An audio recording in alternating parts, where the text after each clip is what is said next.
Bismillahirrahmanirrahim. Assalamualaikum warahmatullahi wabarakatuh. Waalaikumsalam warahmatullahi wabarakatuh.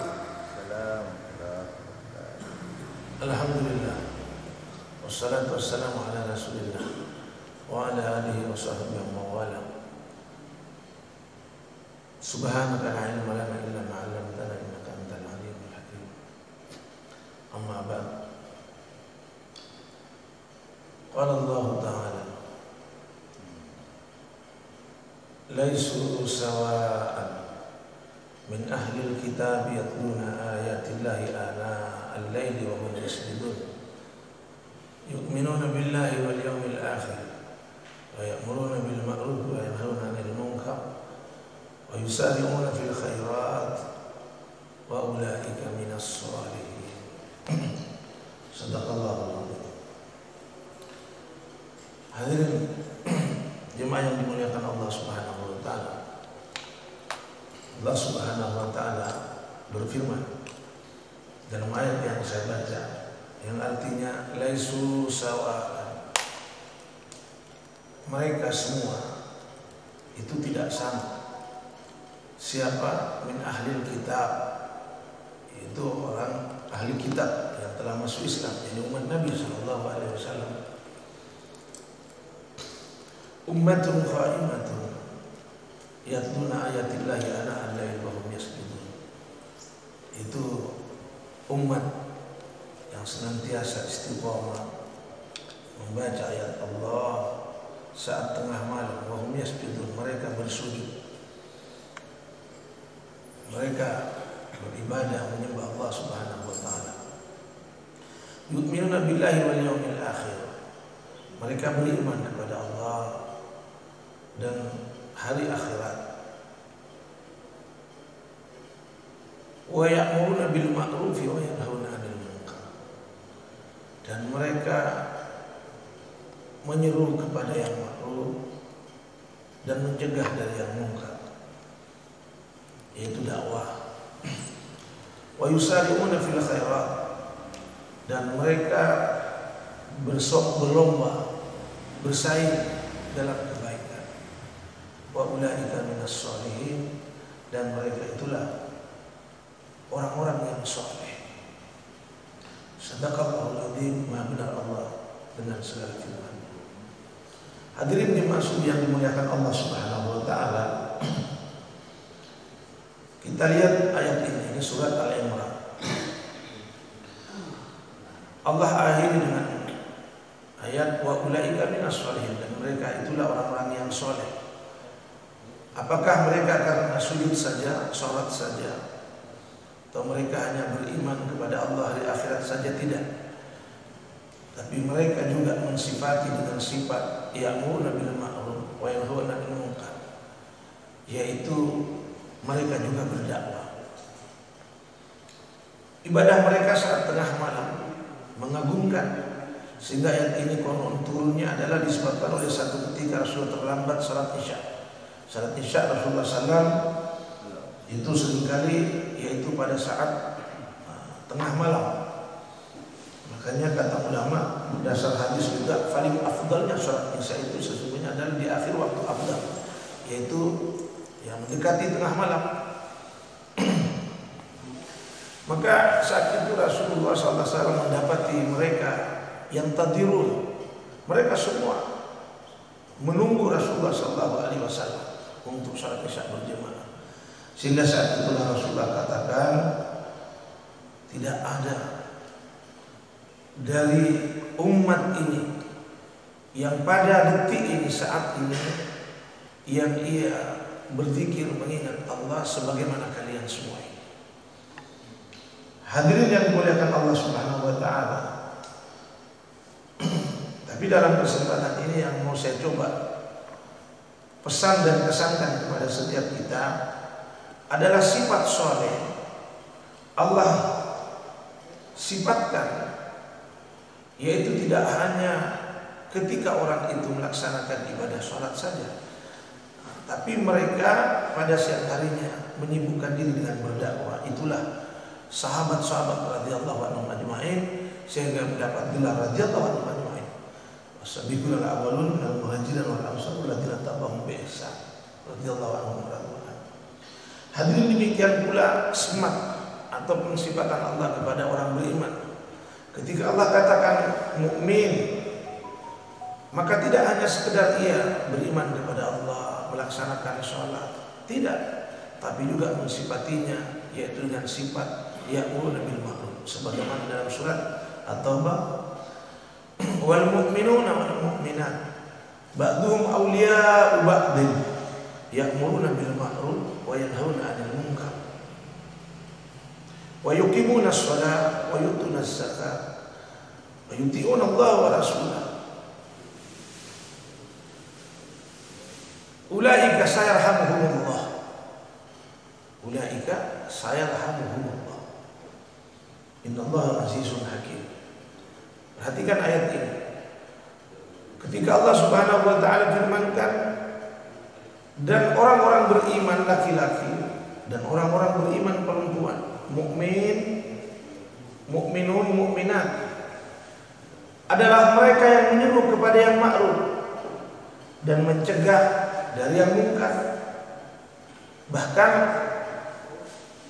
seruan dakwah ketika menyebut mukmin, Allah dahulukan di sini. Baru kemudian selanjutnya mensifati dengan wa yuqimunas shalah, mendirikan salat, menunaikan zakat, dan mentaati Allah dan Rasul-Nya. Maka Allah katakan kemudian, sayarhamuhumullah. Mereka itulah yang akan mendapatkan rahmat Allah. Mereka itulah yang akan mendapatkan rahmat Allah. Kata ulama, Bapak sekalian, coba kita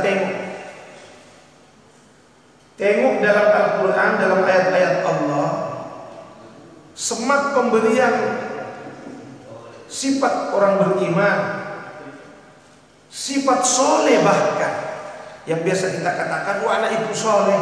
Tapi benarkah soleh menurut Allah dan Rasulnya? Lebih-lebih juga ketika Allah katakan mukmin, kita biasa mengatakan ya kita mukmin. Tapi coba analisa Al-Quran, kaji Al-Quran, adakah ayat Allah ketika menyebut mukmin, bahkan saya kira ini sangat biasa kita katakan soleh, Allah menyebut soleh. Cukup Allah mengatakan orang itu sholat, mendirikan sholat, ibadah sholat, puasa, zakat, tidak. Silakan Bapak lihat, senantiasa Allah mensifatinya, yaitu dengan sifat ya'muruna bil ma'ruf, yaitu sifat dakwah. Karena kenapa Allah sudah katakan kuntum khaira ummah ukhrijat linnas ta'muruna bil ma'ruf wa tanhauna 'anil munkar wa tu'minuna billah. Ini penegasan Allah mengingatkan kepada sekalian kita, bagaimana Allah dalam ayat ini pun iman itu di belakang, tapi Allah mendahulukan sifat da'i, sifat dakwah, ta'muruna bil ma'ruf, yang artinya kalian adalah umat yang paling mulia, umat yang terbaik, yang dilahirkan, yang dikeluarkan untuk seluruh manusia. Semua umat dikeluarkan, dilahirkan.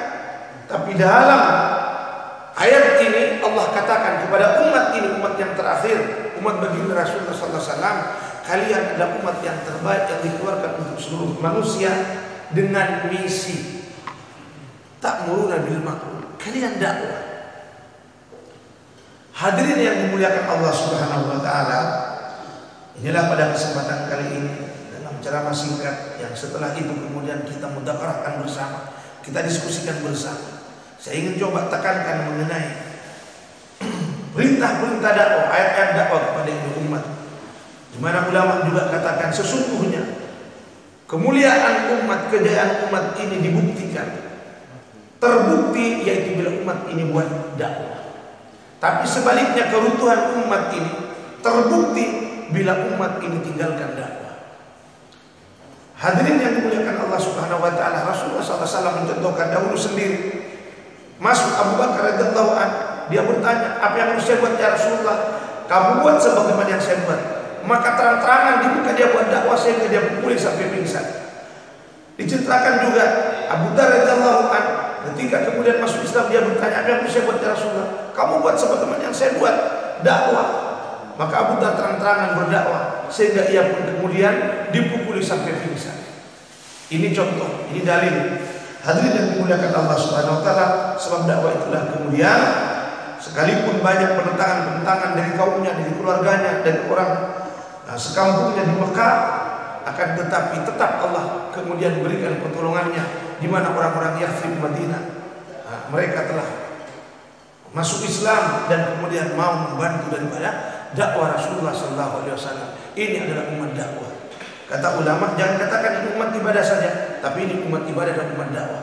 Begitu pula jangan katakan umat ini hanya umat dakwah saja, tapi katakan umat ini adalah umat ibadah dan umat dakwah. Sebagaimana ayat Allah, ya ayyuhalladzina amanu taqullaha wa qulu qawlan shadida yuslih lakum a'malakum wa yaghfir lakum dzunubakum.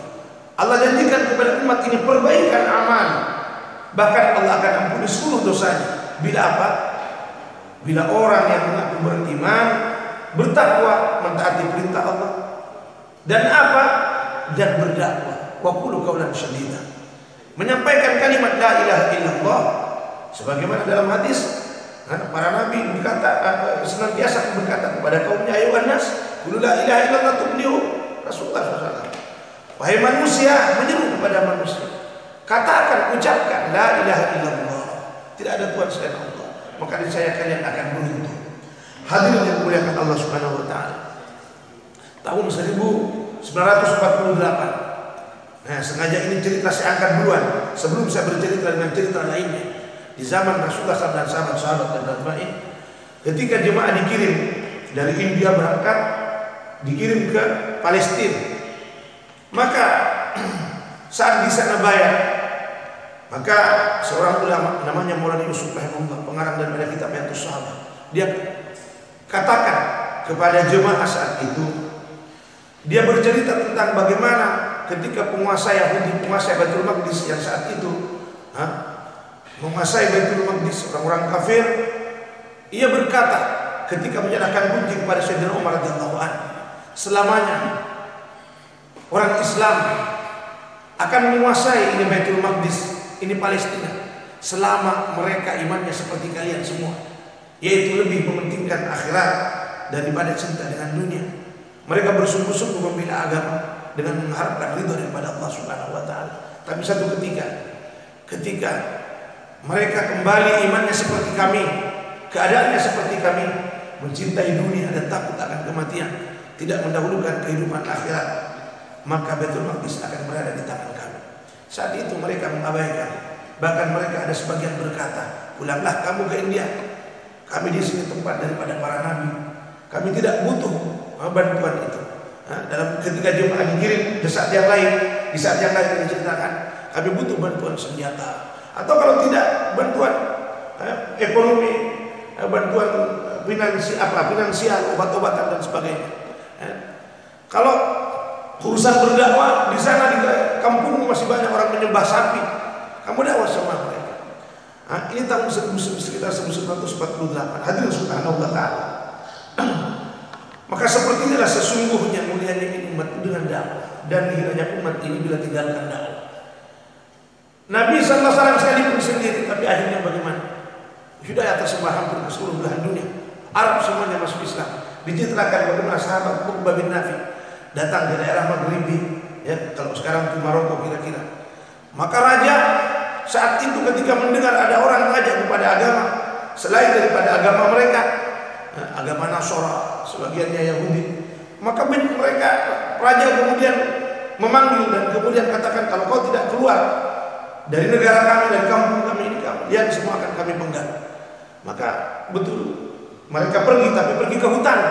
Saat itu kemudian mereka berteriak, menyeru kepada orang-orang yang ada di hutan, kepada siapapun makhluk yang ada di hutan, kalian saya berikan jangka 3 hari.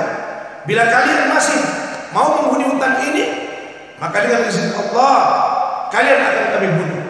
Maka keluarlah kemudian dengan izin Allah semua isi hutan, termasuk harimaunya, binatang buasnya, dan mengacau di kota, mengacau sampai kemudian kedengaran oleh raja. Maka kemudian sebab itu konon maka orang-orang Maroko, orang Maghribi masuk Islam. Hadirin yang dimuliakan Allah Subhanahu wa taala, seperti itu juga Jemaah dikirim kemana-mana bukan untuk berperang. Ke negeri Cina seperti Abu Waqqas bukan berperang. Bahkan ketika jaya-jayanya khilafah Turki Utsmani datang ke Indonesia bukan juga untuk berperang. Bahkan sekalipun mungkin ini adalah upaya Belanda mengaburkan daripada fakta sejarah. Mereka katakan mereka berperang. Apa mereka datang untuk berdagang? Hadirin bila niatnya berdagang, Allah tidak akan tolong. Allah hanya akan tolong umat ini bila mereka memperjuangkan ini agama, mendapatkan ini agama. Maka kata Allah, mereka ini datang untuk berdakwah. Sebagaimana sahabat-sahabat radhiyallahu ajma'in tinggalkan kampung halamannya, mereka untuk berdakwah. Bahkan pergi ke negeri Romawi, menemui Raja Romawi maupun Raja Kisra. Mereka tidak ada yang mereka sampaikan kecuali mengajak sebagaimana nabi-nabi dahulu mengajak. Nabi dahulu menyuruh kepada kaumnya, ya kaum ibudullah, malakum min ilahin ghairu, sembahlah Allah, adakah kalian menyembah Tuhan daripada selain Allah? Nabi Musa katakan, ini rasul min rabbil alamin, saya ini utusan daripada Tuhan. Rasulullah juga katakan seperti itu. Maka umatnya juga disuruh oleh Rasulullah katakan kepada mereka, ucapkanlah kalimat la ilaha illallah Muhammadur Rasulullah. Tidak ada ancaman-ancaman berperang. Perintah perang hanya ketika mereka datang menyerang. Maka sesuatu yang naif ketika hari ini selalu mengatakan kita perang.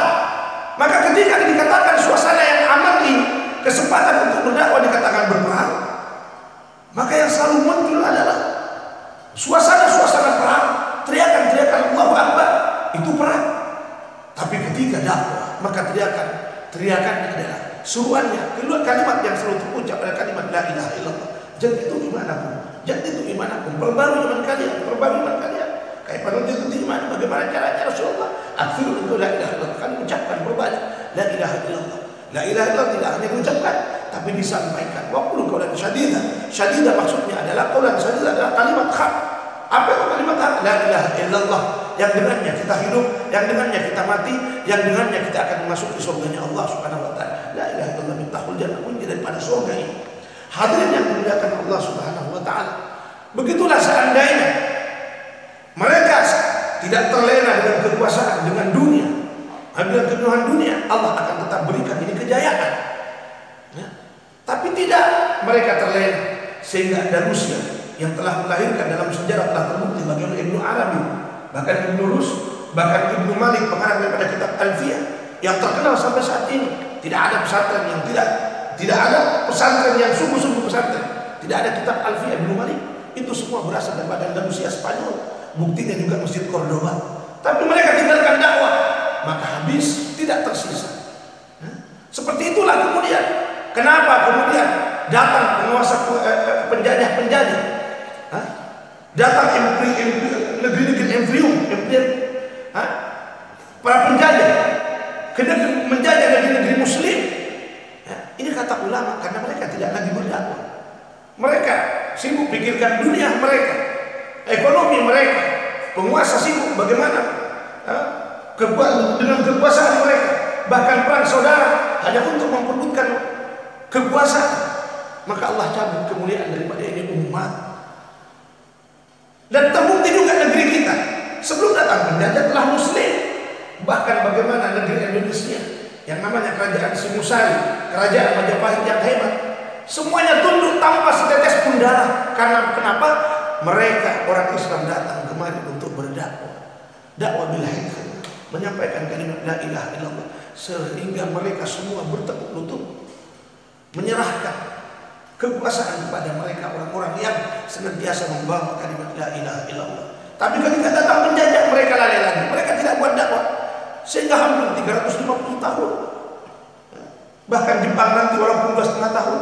Hadirin yang dimuliakan Allah Subhanahu wa taala, walaupun kemudian pada akhirnya kita mengusirnya dengan juga perang, tapi dengan juga teriakan Allahu Akbar perang. Kalau perang hadirin Allahu Akbar. Tapi kenapa kita tidak balik cara berpikir kita? Andaikan umat saat itu senantiasa berpikir mendakwahkan ini agama kepada kaum penjajah dan senantiasa muhasabah, kenapa Allah datangkan? Memang tidak adakah yang lepas daripada kehendak kudrat iradat Allah, keadaan yang datang? Adakah mereka mampu untuk bergerak datang ke Indonesia bukan bila Allah tidak gerakkan? Orang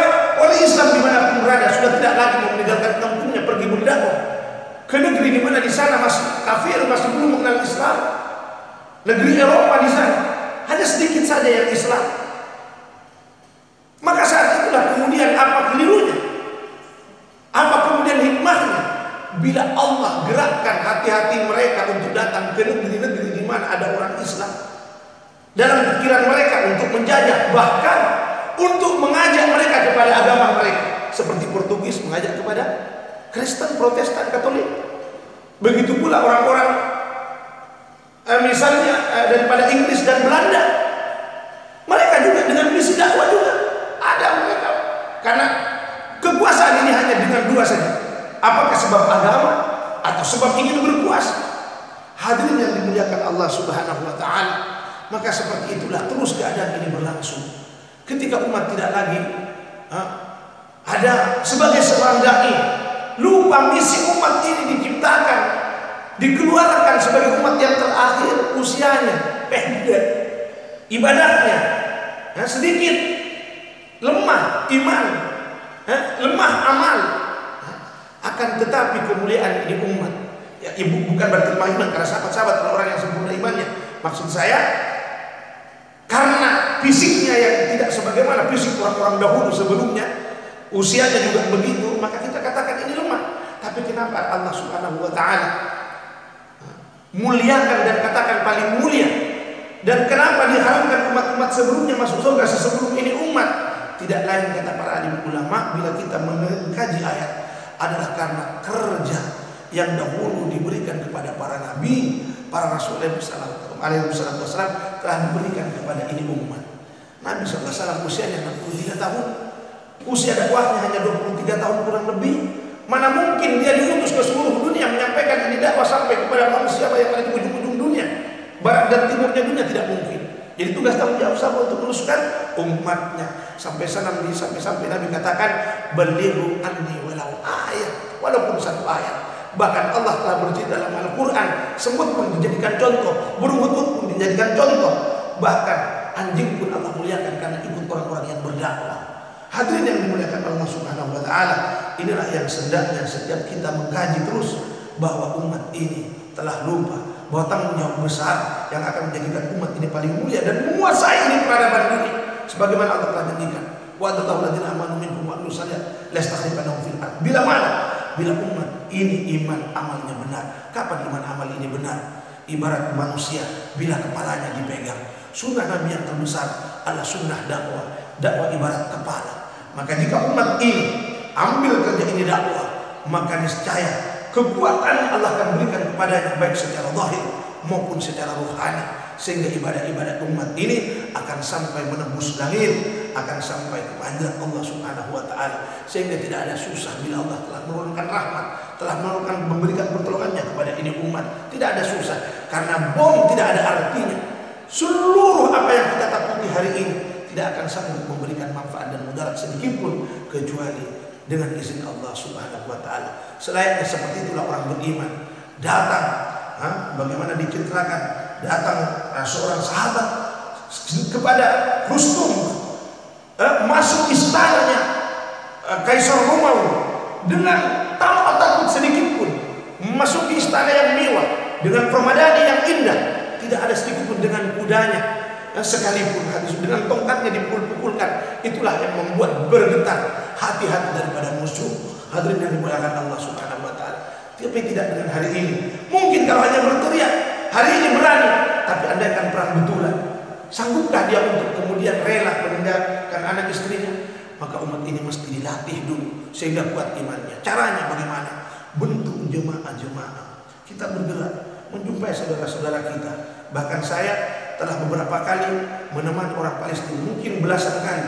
Bahkan tahun 2005 saya menterjemah jemaah Palestina ke Bupati Maros, dan kemudian ceramah juga di depan daripada Bupati Sidrap saat itu. Hadirin yang dimuliakan Allah Subhanahu wa taala, setiap mereka ketika saya tanya tentang Palestina, mereka tidak terkesan dan mengabaikan pertanyaan saya. Begitu pula ketika Bupati menanyakan perkara Palestina, mereka mengabaikan. Mereka hanya mau mengingatkan agar kita tidak usah terkesan dengan keadaan itu, kecuali kita hendaknya konsentrasi bagaimana terus buat dakwah, memperbaiki iman dan amal kita. Karena inilah sesungguhnya kekalahan dan kehinaan ini umat, sebab imannya lemah, amalnya lemah, masjid kosong di mana-mana. Nah, hadirin subhanahu wa ta'ala, hanya kembali kepada menghidupkan masjid, amalan masjid sebagaimana di Masjid Nabawi di zaman Rasulullah SAW dan sahabat-sahabat, bukan hanya untuk salat saja, tapi di masjid untuk taklim. Di masjid kita buat musyawarah bagaimana memikirkan sekitar, bahkan bagaimana memikirkan umat dan agama, sehingga tersebar ke seluruh dunia, ke seluruh alam. Wa ma arsalnaka illa rahmatan lil alamin. Seperti itulah kemarin terakhir Allah Subhanahu wa taala saya menemani jemaah Palestina di NTT hadir. Ketika saya juga tentang Palestina, dia tidak mau menjawab perkara keadaan-keadaan yang mungkin menimpa, yang sesungguhnya mungkin keadaannya betul menyusahkan, tapi mereka tidak mau menampakkan perkara susahnya dia hidup di sana. Bahkan dengan jemaah Palestina, dia kata hampir tiap hari kambing yang disembelih selalu menyenangkan kita. Hadirin yang dimuliakan Allah Subhanahu wa taala, kemudian ketakutan kita juga dengan Iran. Iran adalah negeri yang boleh dikata dia adalah Syiah. Kita tidak mau dunia Islam juga dipimpin oleh Syiah. Makanya kita selalu curiga.